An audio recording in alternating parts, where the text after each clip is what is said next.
Hey everyone, before we get started on these stories, I wanted to mention that the first and last story mentions graphic details about animals, such as abuse and death. I'll have both stories labeled in the timestamps so you can skip over them if you don't want to hear that. All that being said, these stories are really intense and disturbing. You've been warned. If you're all ready, let's get into the stories.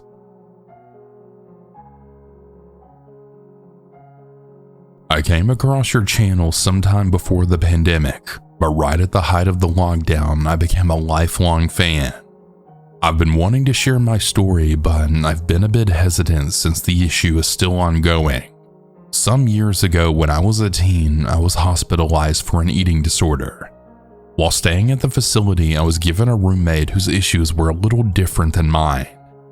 Her name is Jessie, but she likes to go by what she refers to as her artist name. She was not shy about it, and very quick to tell me that she was in for meth use. Somehow she was convinced that she was there by mistake, only because her mom had forced her. The entire time we were there, she tried convincing everyone she could that doing meth recreationally and living out of your car was the best thing a person could do. As time went on, I would wake up in the middle of the night with the eerie feeling of being watched, only to find her sitting up straight in bed staring at me in the dark. Eventually, I gathered the courage to ask her why she was doing that, and she would tell me that it was because she thought I was so pretty. This made me extremely uncomfortable, and I gently told her about how this made me feel. Her demeanor toward me immediately changed. She would still stare at me at night, but now with pure hatred. In this facility, if you did well enough, you were given the privilege of caring for small pets. Because I had raised fish before, I decided to help with the care of the facility's fish, and I was even given permission to keep a beautiful betta in my room. This did not last for long, because after I had told Jessie that her staring made me uncomfortable, I woke up one morning to find the fish dead. I had a suspicion it was her, and that was confirmed when I caught her smiling at me as I had told the nurses through sobs about my dead fish. I requested a room change and explained my situation. Thankfully, the nurses were receptive and I was able to switch rooms. For the remainder of my stay, Jessie profusely apologized and begged me to forgive her, claiming that I was her only friend and she didn't want to lose touch when we left the facility. Fast forward some time and I'm on my own and in recovery, and I decided to start a YouTube channel repurposing old dolls. Jessie finds me again and she shares with me her plot to pretend to be Trisha Paytas when Trisha was pretending to have DID. For those who don't know, Trisha Paytas is a very famous YouTuber. Well, when I refused to get involved in the drama, Jessie began a hate campaign against me, accusing everyone calling her out of being me. She claims I'm jealous of her and her fame. Spoiler alert, she's been mumble rapping for over a decade, and when legitimate musicians try to give her feedback or constructive criticism, she bullies them. Other notable mentions are: she makes fun of people struggling with addictions. She mocks people with DID. Even claimed her altars were formed by magic. She has killed numerous pets due to negligence, including a hamster she had for less than a month when she had took him out of his cage on a cold day, prompted him to go into torpor, and then threw him away saying he was dead. She also left another hamster unsupervised on a picnic table while she mumble rapped for YouTube, and the little guy ended up falling and breaking his neck. She also took one of her disabled dogs on a walk without a leash, and when the puppy fell into a lake and almost drowned, she decided to film herself for YouTube panicking and screaming about her dog, but not doing anything to try and save it. She claims to be indigenous, but when indigenous people questioned her and genealogists posted her family tree and debunked that lie, she silenced and blocked anyone else who tried to hold her accountable. She has a bad habit of stealing others' traumas and then telling the story as her own, including a kidnapping and assault that someone shared during group therapy. The cherry on top is that she actually admitted to protecting a pedophile while they dated, and she only exposed him for revenge when he kicked her out because she was physically abusive towards him, something she's known for doing anyone near her.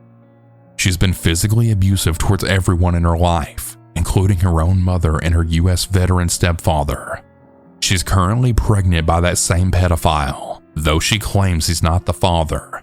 And I genuinely really fear for that poor baby, given her history of violence and pet death toll.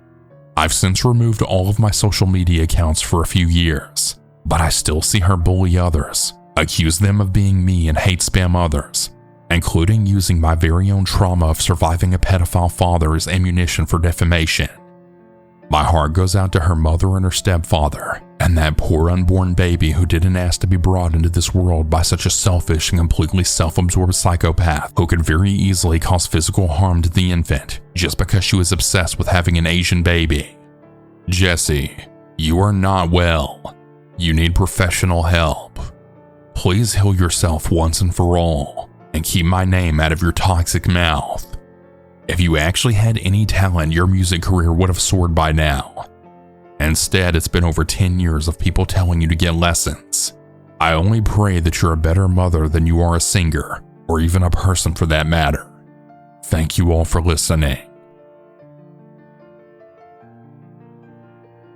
This incident happened back in 2014 when I was last committed to a psych ward for a suicide attempt. A little background. I'm a female and I was 19 at the time. I was coming off 3 years of bipolar medication while at peak of substance abuse, facilitated by my first year in college going crazy with new adult freedom. One night I had a big mental episode and was committed for the first time in the adult ward. Previously I had been admitted in the minors ward during my adolescence for similar episodes. Within this unit you had to share a room with the same sex, but weren't given any proper introductions. The facility as a whole wasn't managed effectively, nor did any of the nurses or doctors seem to care other than to prescribe and get you out. I was led to the room I was staying in, and the nurse just said to the other lady in the room, "This is your new roommate," and left. The woman appeared to be in her late 40s, early 50s, Hispanic, and just a tad bit taller than me. She would not keep her gaze off the floor in front of her, and she didn't say a word or move when I said hi. I noticed she had a tattoo of a cartoon version of the classic Red Devil, but as a baby. I figured I'd just leave her alone and stick to my own area of the room. The first night went as they normally do in a psych ward, with a nightly group, and my roommate declined to share anything yet again, only staring at the floor and barely moving an inch. While everyone was lining up to be given their medication before bed, the ward across began to start banging on the glass of the door and screaming. One guy was smiling while banging his bald head against the glass window part, while the guys behind him were screaming and jumping around. It seemed as if they were almost going to break through, but orderlies came and took them away with their screams still lingering through the halls. Being in psych wards before, I wasn't really surprised by out-of-the-ordinary behavior like yelling or fight starting, but this was completely different to me. I was with disturbed adults now, people who had years of illness deteriorating their mind, not little angry kids anymore. I actually felt scared for the first time because of the high level of unpredictability with these people. I knew I wasn't all there in the head, but even these people had made me anxious and made it difficult to try and get any rest that night. You know the feeling of being awake, but you haven't opened your eyes yet? The feeling where you're barely waking up and everything's fuzzy. This is the state of consciousness that I was in later that night. I felt like I was waking up, but as if something was waking me up, yet still tired, so I wasn't opening my eyes. The more I came to, I felt pressure on my forehead, and I could sense sweat dripping on my face. I opened my eyes to find the roommate standing over my bed staring at me in the eye, with one hand on my forehead and the other in a balled-up fist on her chest while she speaks in what I assumed was tongues. I look into her eyes and they're blank and empty of any emotion. She keeps speaking faster and getting louder. I'm paralyzed at this moment, not sure what to do or what she would even do if I were to yell or move. It was only us in the room, and the nurse's station is all the way at the end of the hall. She started swiping the sweat off my forehead while speaking fast and erratic, and I wasn't really sure what she was doing or planned on doing next. She then put both hands on my forehead, and at this point was screaming while shaking me, but not long before a nurse came in and then took her off me. The nurse seemed more irritated that she had to get up and do her job rather than concerned how I was doing or feeling. She escorted the woman out and just said not to worry and to just go back to sleep. I don't know how, but I did manage to fall back to sleep. I assume she got transferred to the more severe ward because I didn't see her again the next day, and luckily I was able to leave later that day. This incident has since been a reminder for me to never go back and to really manage my mental well-being, because while I have issues, I could be in a far worse state of mind. I still wake up some nights with lingering anxiety, and I have to calm myself down to go back to sleep. I never want to go back to a ward in my life to experience this again, or something far worse. This happened to me about 3 months ago. A little background about myself. I suffer from chronic pain due to a back injury that has required 3 surgeries. Most of the time I deal with it and just live my life, but every few years it starts to really take a toll on me. I fall into a deep depression, stop talking to my family, and generally turn into a hermit. Whenever this happens, my family gets really worried that I might hurt myself. I have no idea why, since I've never even made an attempt or even mentioned it, so they send me to the psychiatric ER. They usually put me on a 5150 hold. For those who don't know, that's a 72-hour hold, then send me off to the local psych ward. None of this has really bothered me before. I have good insurance, so the place they send me is basically like a hotel, except you can't have shoelaces or touch anyone. The worst part is when they wheel you in. You're strapped to a gurney, and if you come in during the day, you're wheeled right through the day room where all the other patients can stare at you as you come in. This might be a good time to describe myself. I'm a male, a little over 6'2" and around 285 pounds with tattoos covering both arms. Since I've been depressed for months, my beard and hair are out of control, and I look like a generic biker. As a result, I generally don't have anyone trying to mess with me. I'm friendly, but unless you know me, I really don't look approachable. Since I've been through this a couple of times before, I know the drill. They take all my info, make sure I have no laces or anything with strings, and then show me to my room. The psych ward is co-ed, but roommates must be of the same sex. It's also low security, meaning everyone there is supposedly non-violent. My only issue with this place is that they mix people like me, those who have no mental illness but are just going through a tough time, with people at all different levels of mental illness. But during my previous visits, I never had an issue with anyone, so I was just hoping to do my 3 days and be done with it. I get to my room and the nurse tells me I'll be sharing it with a guy named Tim. She starts to say something along the lines of, Tim is, well, he's a nice guy, which immediately makes me wary. But we are in a psych ward. Everyone here has some issues. These rooms are pretty much like any crappy motel room, only bigger.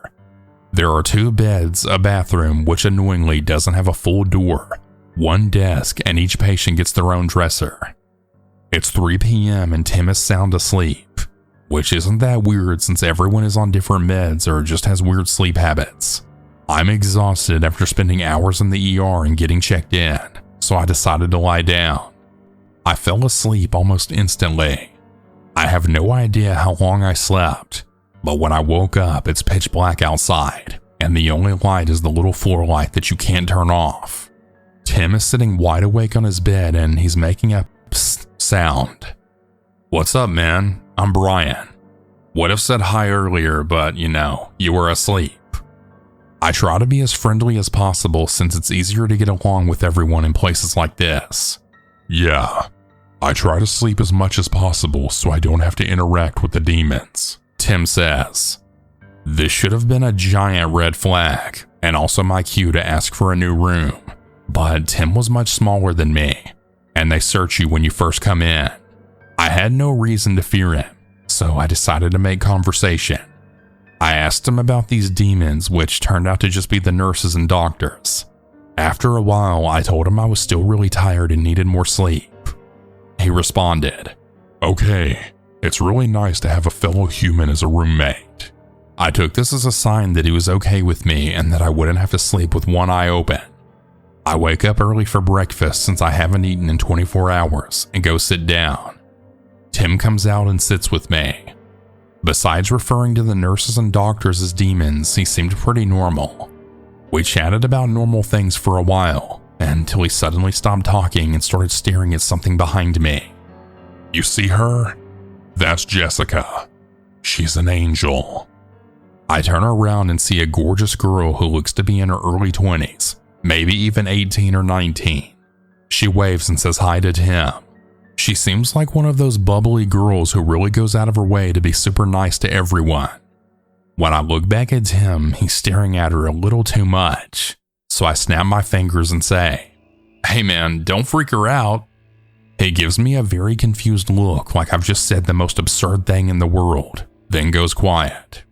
I didn't think much of it since I had my own stuff to deal with. The rest of my day went as usual in a place like this.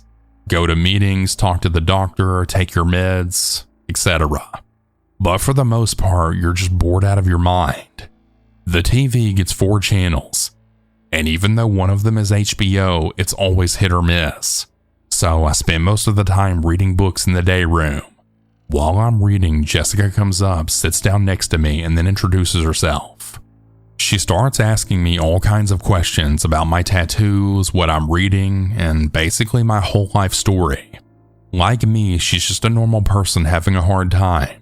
She has no mental illness to speak of. Her issue is just bad anxiety that causes panic attacks.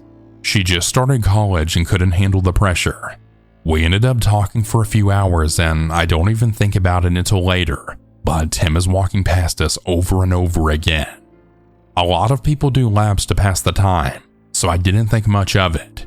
I later found out that he was basically staring a hole through the back of my head every time he walked past. After talking to Jessica, I tell her I'm going to take a shower before dinner, and then we can catch up more later. The bathrooms in this place only have half doors, like an Old West saloon door but solid. When I get out, I can see Tim's legs and socks under the door. "What's up, man? Do you need to use the bathroom?" "I'll just be a minute. I just gotta change." He doesn't say anything, just stands there. "Dude, just back up, will you? You're freaking me out a little." I can hear him breathing really fast and hard now. These doors don't lock. He could just push it open if he wanted to. "Dude, you need to back up. I need to come out." And he then starts screaming at me, "You're Satan! You're Lucifer!" over and over again. At this point, I'm really freaking out. If I open the door and beat the crap out of him, I'll be the one who gets sedated and put in the quiet room. But I don't know what else to do. And even though he's screaming at the top of his lungs, no nurses seem to be coming out. The doors to the bedrooms in this place are really thick, probably because patients scream in the middle of the night a lot and they don't want to wake up the others. It's a nice policy, but it's really putting me in a bind right now. After what seems like 10 minutes, but was probably just closer to 1, just as I'm getting ready to reenact the bathhouse scene from Eastern Promises, he stops and leaves the room. I get dressed and immediately go find a nurse to tell them what just happened. I don't know what they said to him, but they immediately put me in another room. I don't see him again for the rest of the night, but I'm legit freaked out. No one has ever screamed at me or cornered me like that before, and I can't sleep at all that night. Since they don't have clocks, I have no idea what time it is, but I hear him from the day room near the nurse's station. "Where is he? Why isn't he coming back to sleep?" He's using the same tone he used when he screamed at me in the bathroom. I crack my door just a bit and can hear the nurse talking to him. "You'll see him in the morning and you can talk to him then. Just go back to bed," the nurse tells him. "But I have to see him tonight. It's an emergency." This goes on for another 30 seconds before security finally gets there. I can hear a scuffle, but there's no way I'm going out there to see what's going on. I hear him yelling still, but it starts to fade. He's still yelling, but they're taking him somewhere else. I figure they're just taking him to the quiet room, which is on the opposite side of the ward from my room. Needless to say, even though he was supposedly put in the quiet room, I lay awake the entire night. Morning comes and my doctor's already there, which I find strange because I usually only see him after dinner time. He calls me into the interview room to talk as soon as he sees me. He asks me about my entire interaction history with Tim. I go over everything, and at the end of it, he just tells me not to worry. Tim has been transferred to a completely different hospital. He names the hospital, and I then realize that it's a very hardcore place, the kind of facility where they lock you in a room most of the day. I feel a little bad since I know Tim probably just thought I was stealing his angel, but whatever. It's also a relief to know I won't have to hit some poor guy in the face for creeping me out. I finish my stay and actually feel a lot better. My pain is being better managed, and I'm ready to stop being a hermit. My grandma comes to pick me up, and just as I think we're ready to leave, the doctor's there again really early. My grandma gives me this look that freaks me out a little, and I'm thinking they're going to make me stay longer. Once again, we went into the interview room. This is when they tell me what really happened that night, which they didn't want me to know until I completed my treatment. That night, Tim kept coming out over and over again to ask the nurse when I was coming to bed. The nurse just kept telling him he'd see me in the morning and didn't mention that I had switched rooms. Well, apparently this went on for hours before he finally started screaming about it. When security arrived and Tim started screaming, they moved him to the quiet room and gave him a shot to knock him out. The nurse thankfully called Tim's doctor and told him the situation. His doctor said they needed to move Tim to the medium security wing upstairs just for a few days until I left. When they went to gather Tim's clothing and other supplies, they found a 7-inch piece of metal that he had broken off from the table in the TV room. The TV room has a camera, but it also has windows where you can see the nurse's station, which didn't always have someone sitting at it. My guess is Tim waited until the nurses left and then worked on breaking off the piece of metal. I'm 99.99% certain that me asking to change rooms is what saved me from being stabbed to death while I slept, and the doctors agreed. That's why he was sent to the more hardcore hospital. Since he never actually attacked me, he wasn't charged with the crime. I have no idea how long he was held at the other hospital, but I'll be a happy man if I never run into him again.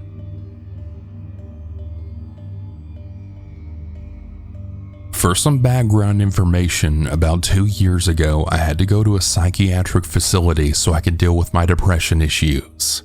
At this time, I was a 14-year-old girl. I was at the hospital for 3 days when all of this started. The third day I was there, I woke up with an awful stomach ache.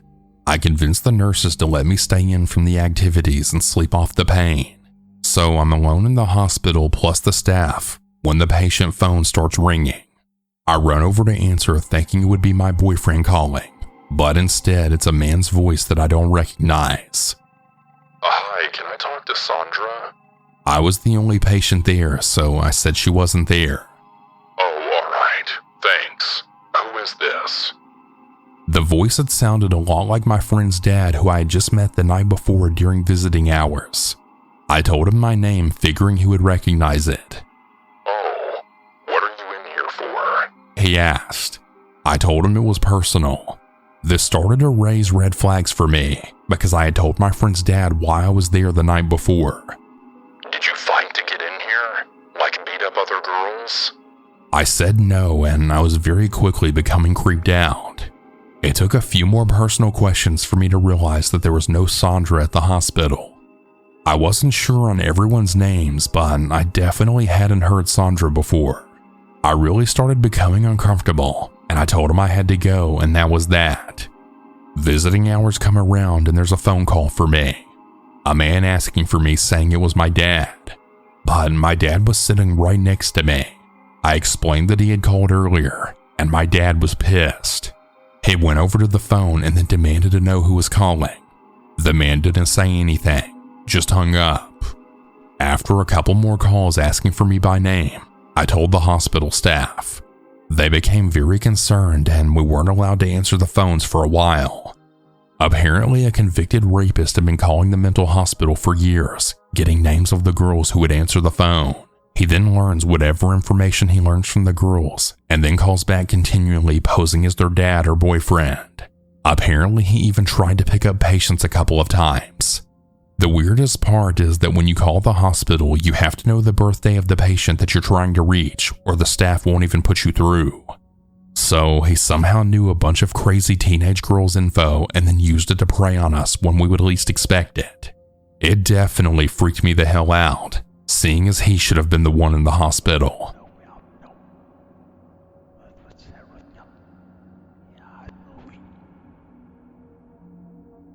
Hey everyone, apologies for the interruption from the stories, but I wanted to talk about today's sponsor, Uncommon Goods. Spark something uncommon this holiday with just the right gift from Uncommon Goods. The busy holiday season is here, and Uncommon Goods makes it less stressful with incredible hand-picked gifts for everyone on your list, all in one spot.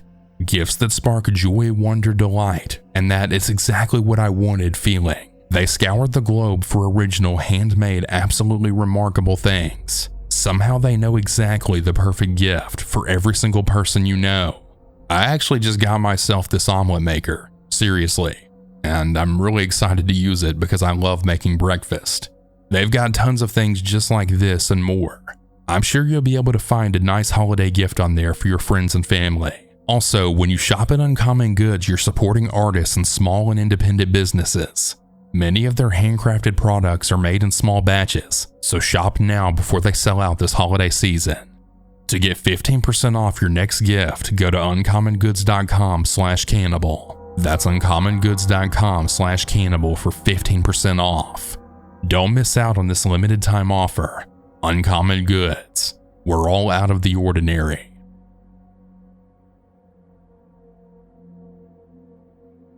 My name is Brad, and the story I'm about to tell you is about the fear of nightmares, fear and anxiety that I couldn't escape. Here it goes. I'm a patient at a mental asylum on the west side of New York. It's one of the worst places that a patient could ever be admitted to.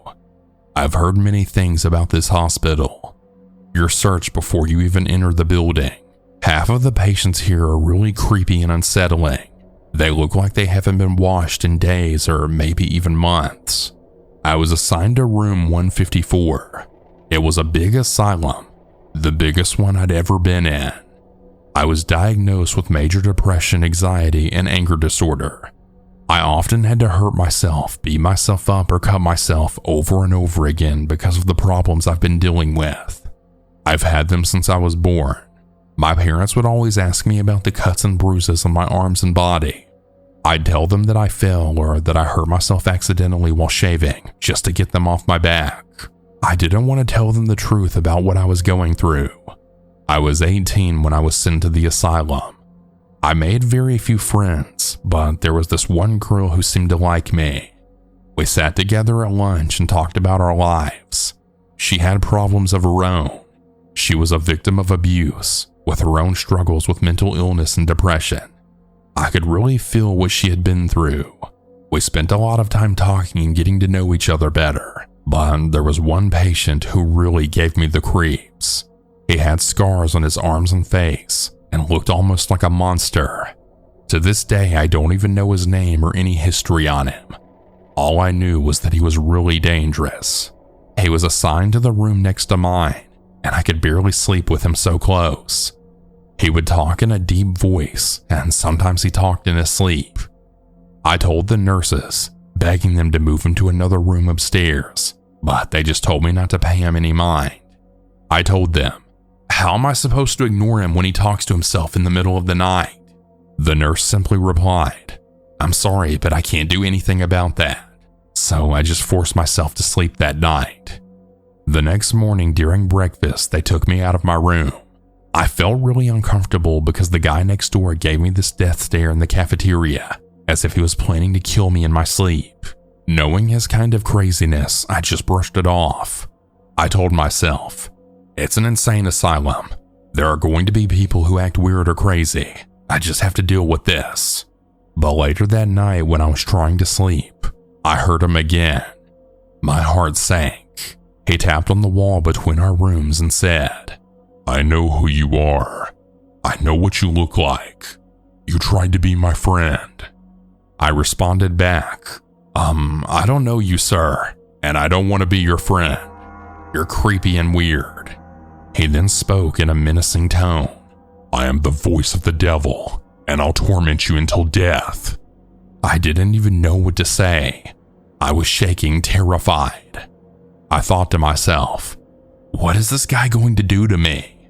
Am I even safe in this tiny room? Am I gonna survive the night? I tried to sleep, but the fear really kept me awake. The next day, I went to the nurses to report what had happened. They said they'd keep an eye on him, which made me feel a little better. But I didn't see or hear from him again until later that day at lunch. That's when things got really unsettling. He had a fork in his pocket.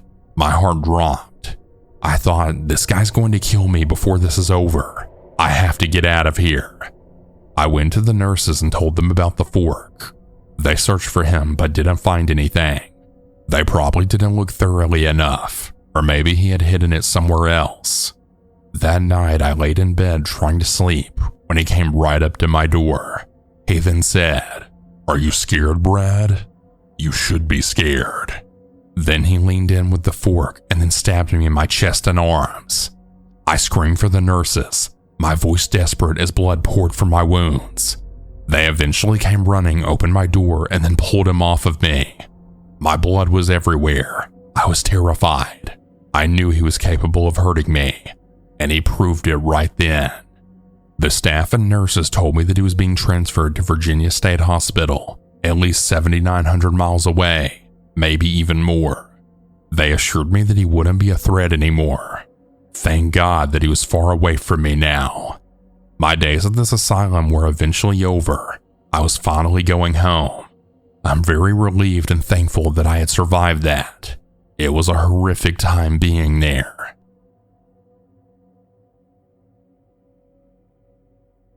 I've been wanting to tell this story for a while.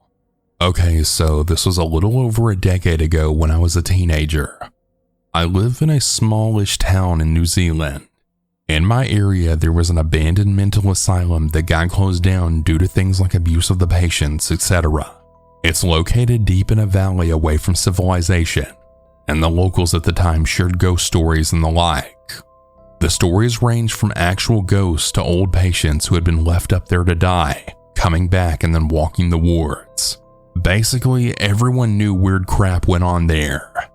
At the time, the place was fully closed and empty except for a few things, and lots of people had managed to break into the boarded up buildings and walk in the wards and so on. In fact, the swimming pool that the patients used back in the day was still being used for disabled people.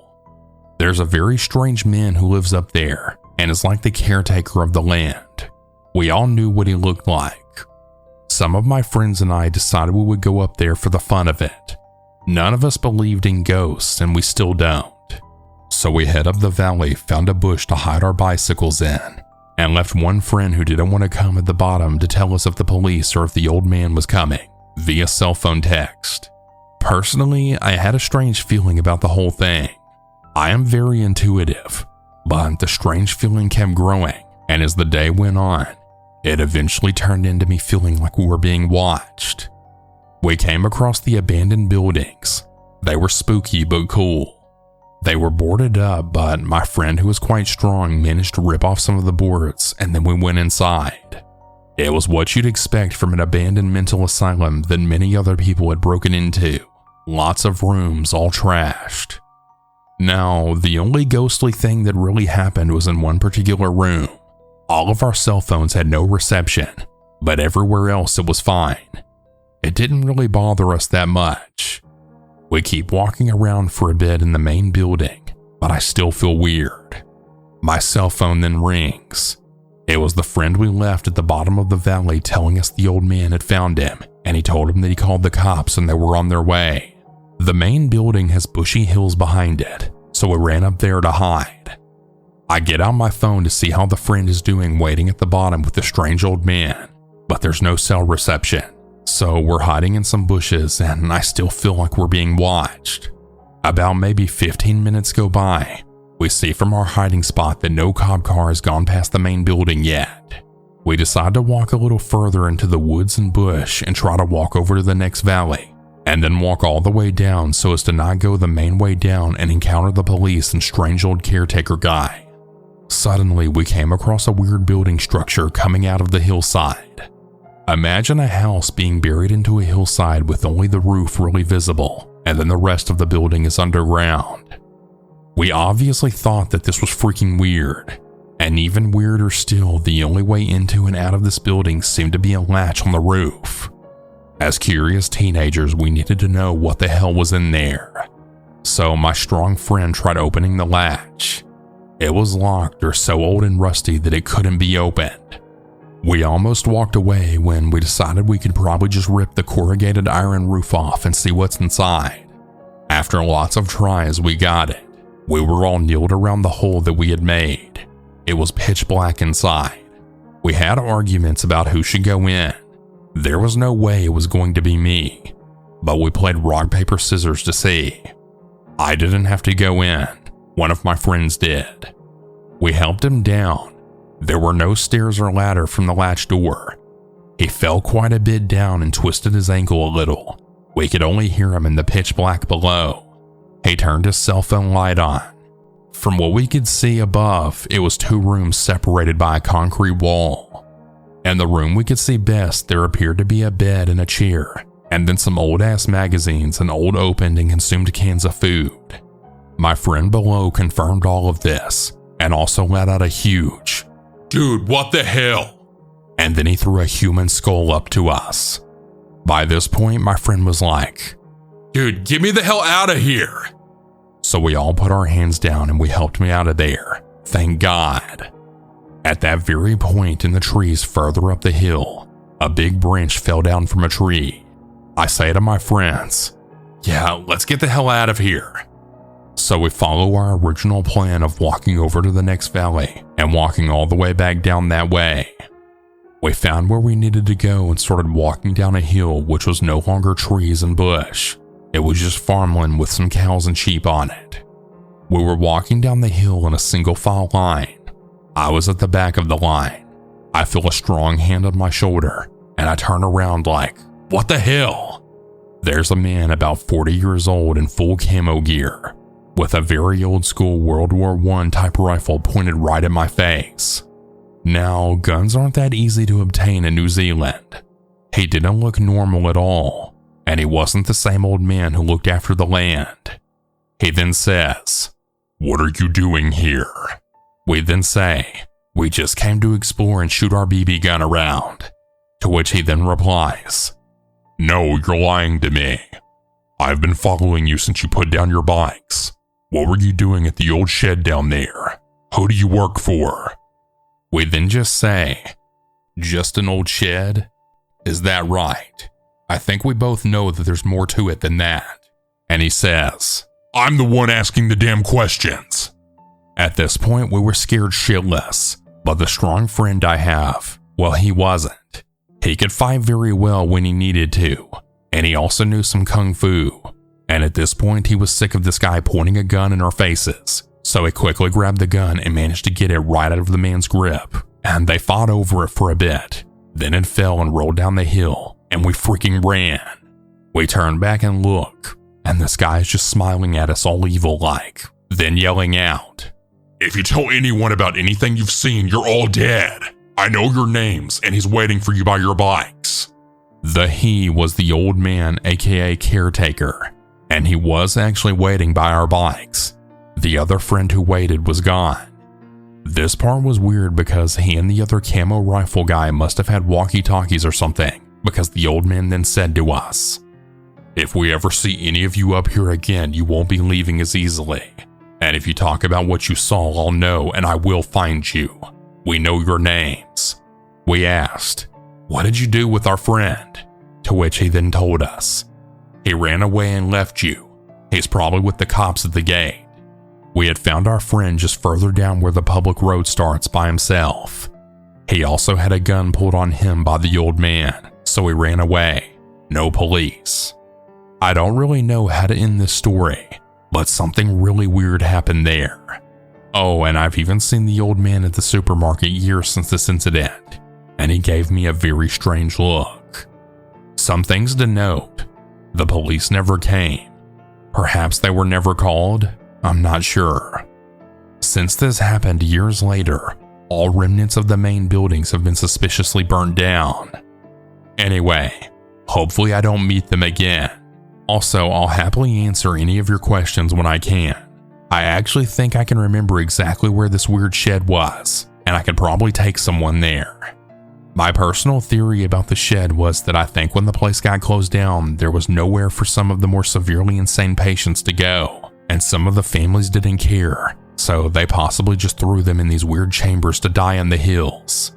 Another theory I have about the camo guy with the gun is that he may have been one of those patients ages ago, because he did not look sane at all.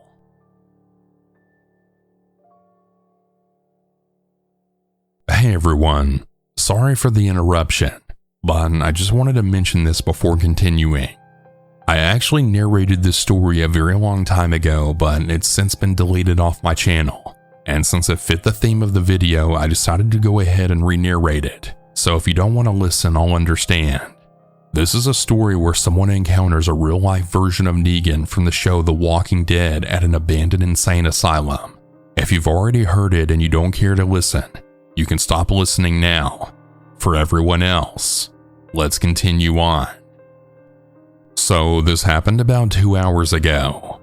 I'm pretty shaken up, but as soon as I got out, the first thing that crossed my mind was to post my encounter to Let's Not Meet as soon as I got home. So here I am.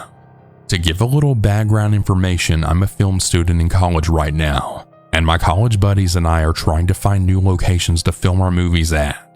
I make horror films, so all the places I'm looking for and exploring are abandoned. And tonight, my group of friends and I decided to check out this abandoned hospital down the street from our school. There were 10 of us in total. They had been there before and said that it was a great spot for filming and that I should check it out. Tonight was that night. So when we get there, I have my Nikon DSLR camera out with a handheld LED light attached to the top of the camera to scout the place out when we get inside. I didn't film any of the encounter, because I usually only film the inside of these places, but I had my camera and light out to shine the way through. I was leading the way down this narrow path that led to these walls that we had to climb to get on the roof of the place, where we could access one of the rooms to get inside the building. Because I was carrying my camera and bag, I was trying to look for another way up. So I walk a little further down this narrow path, and I start noticing a lot of clothes and random shoes and cardboard boxes lying around the area. There was even an empty sleeping bag. That's when I knew that we probably weren't alone, and we're likely going to run into someone if we made the wrong move. And boy, did we ever. One of my friends walking behind me down this path notices a door to my right. It's closed, and my guess was that it was locked and not worth trying. But he already has his hand on the door handle and starts tugging. I look over and it barely cracks open, but something is holding it from the inside. I shine my LED on the inside, and I see a shirt tied to the inside door handle to another part of the room, acting as a lock. But my friend, being the way he is, tugs again and rips that shirt right off, and then the door swings open. Inside, there is someone sleeping on like a table or couch, alongside with a group of terrifying looking people sitting by a light inside that room, and they all just stop and stare at us. In the short glimpse that I got, my friend then yells, "Oh shit, let's get the hell out of here," and slams the door and just bolts right past me.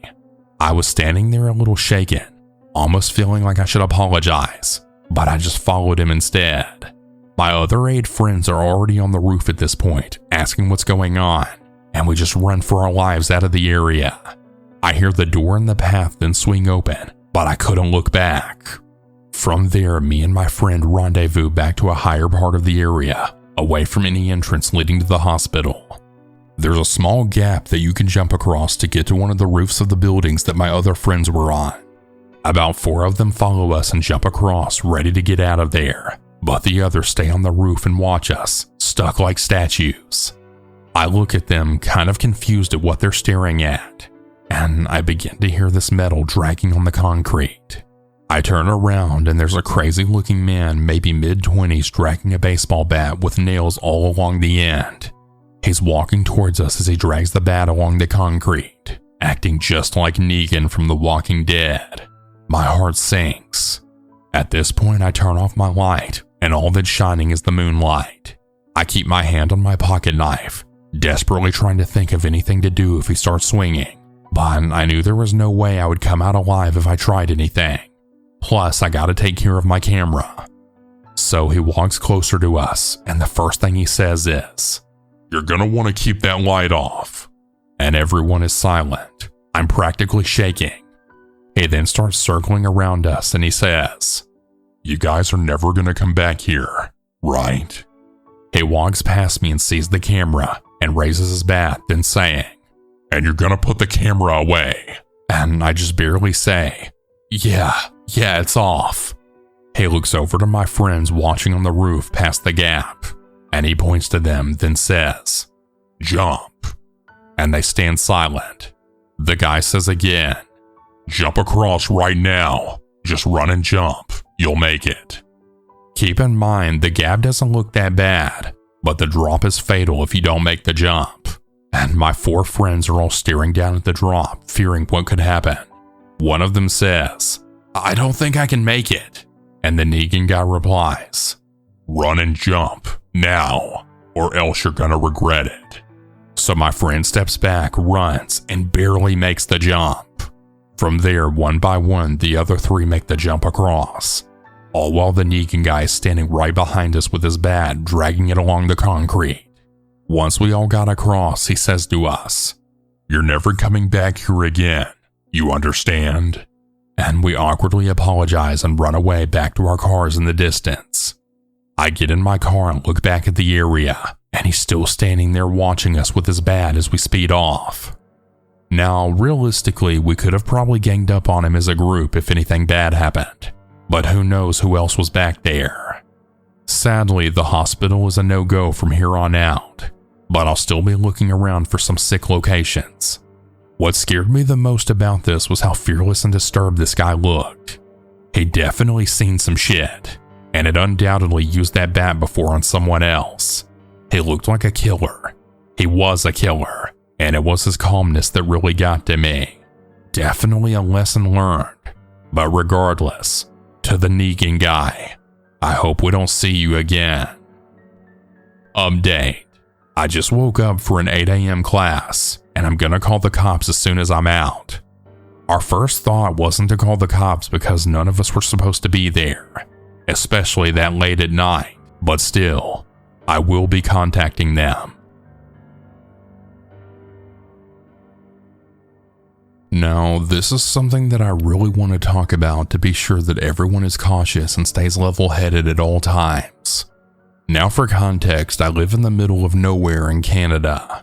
It was an old town that had quite a few abandoned buildings due to absence of residents. Me and many friends were tired of lack of entertainment options for us, so what we did was explore these abandoned buildings. Prior to the experience I'm about to talk about, we never really had anything too crazy happen to us.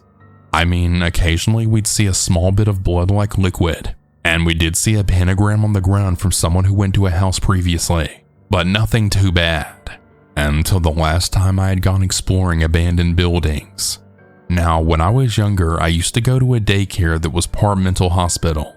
Strange combination, I know. It was closed down due to a lack of patients and lack of children at the daycare. I decided to go back there with my friends a few years ago. For context, I was 15 when this happened. Most of my friends were the same age. When we did get there, it was rather cliche. There was fog and it was rather dark and there was a light drizzle of rain. We went to the main gate, which was padlocked shut. We decided to help each other hop over it and made a ton of noise while doing so.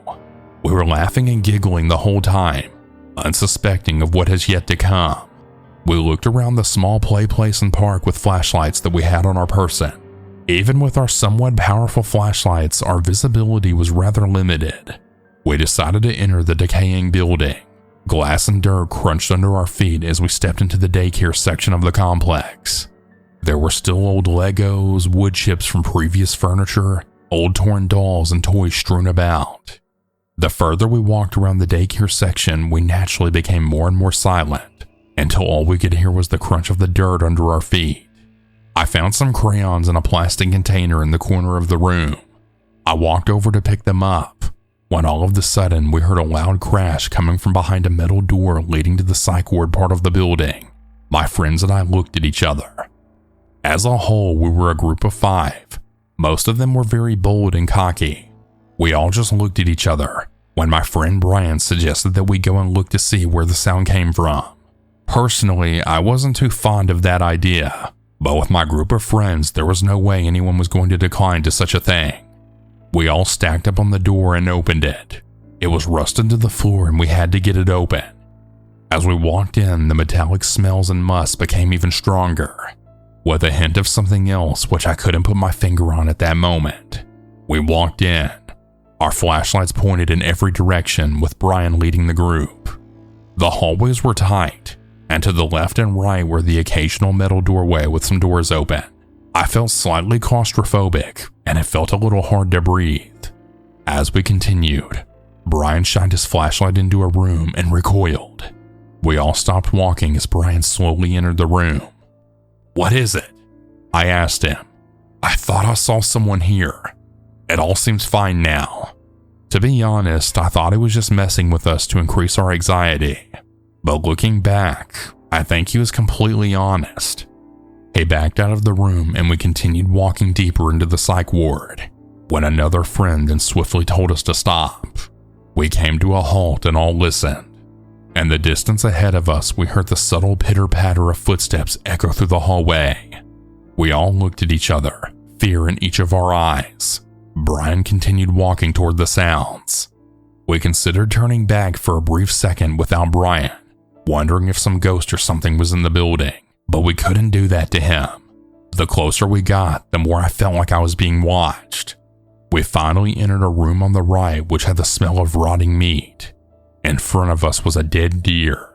Its innards were spilled all over the floor, staining the concrete. One of my friends had a very weak stomach and then vomited all over the floor. That's when we heard whispering from somewhere. Brian shined his flashlight into the corner of the room where a man with short hair was standing with his head down. He wore a bright green t-shirt stained with what I assume was blood and torn beige pants. He didn't have any socks and his feet seemed damaged. He was twitching sporadically and continued to mumble even after we saw him. We stared at him for a solid 30 seconds before he made his first true movement. He then looked up at us with a haunting grin that sent shivers down our spines. "You guys here for the feast?" he said, each word with a varying inflection and energy. This kicked us over the edge, and we bolted the hell out of that room all the way back to the daycare center.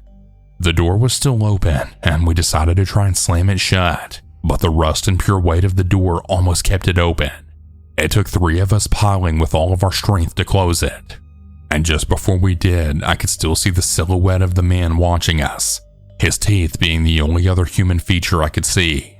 We sat behind the metal door catching our breaths for a second, all looking at each other for confirmation that we all saw the same thing. After a little bit of labored breathing from each of us, we heard a light tapping on the door. That's when we decided that it was time to leave. We booked it out of the vicinity completely and ran home. A year after we visited that spot, police went back to do a routine search of the area and they actually found the man. It was stated that this guy used to go to the psych ward before it closed down. He escaped the facility he was transferred to and lived off the wildlife around the complex. When the cops brought him in, he had a series of diseases and sicknesses from eating raw meat. His mental condition was much worse than before. There were some rumors that he did kill someone in the forest while searching for food, but nothing's been confirmed. In the end, guys, please be careful, especially in dangerous areas such as abandoned buildings. You know, like a psych ward. Hey everyone, that's about it for today's stories. If you have your own story that you would like to send, you can send it in at southerncannibal.com, or you can email it at southerncannibalstories@gmail.com. I look forward to telling your story. Have a good night or good day, everyone. And remember to always stay